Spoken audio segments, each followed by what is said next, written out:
Hi everybody. Well, this is the gas tank out of a 91 Jeep Wrangler, and I'm putting new fuel lines on it. I found a problem with this Jeep. It has the 4-liter inline 6, and the problem is that the one fuel line gets pinched and then gas can't get back into the tank. And so this is a return fuel system. So basically you've got two ports here on the fuel pump.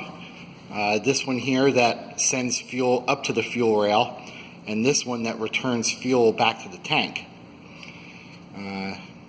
So what happens is there's this little rubber block, and I guess it's designed to protect the fuel lines when they're run through the body.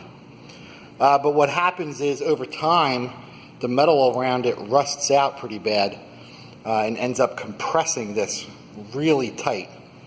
And so what happens to the fuel hoses, it's actually just the one hose, the return line right here. You see how smushed down that got, and it's actually, it's hard as a rock. So with this line being pinched shut inside the frame, fuel cannot return to the tank. So when that happens, you end up running with your fuel pressure way too high. So this pump can put out 40 psi, and the fuel pressure regulator bleeds off about 10 psi. So what you end up with is 30 psi at the fuel rail, which is what it should be running at. But when this line gets pinched closed, here it is, when the return line gets pinched, gas can't get back into the tank. And then you end up running at 40 psi.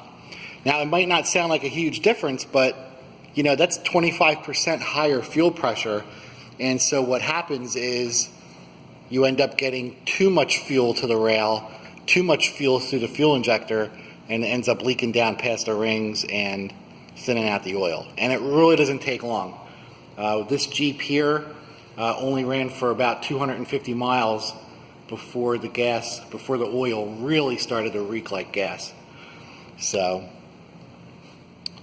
definitely something that needs to be addressed. Well, if you have any questions or any comments, post them below. And thanks for watching.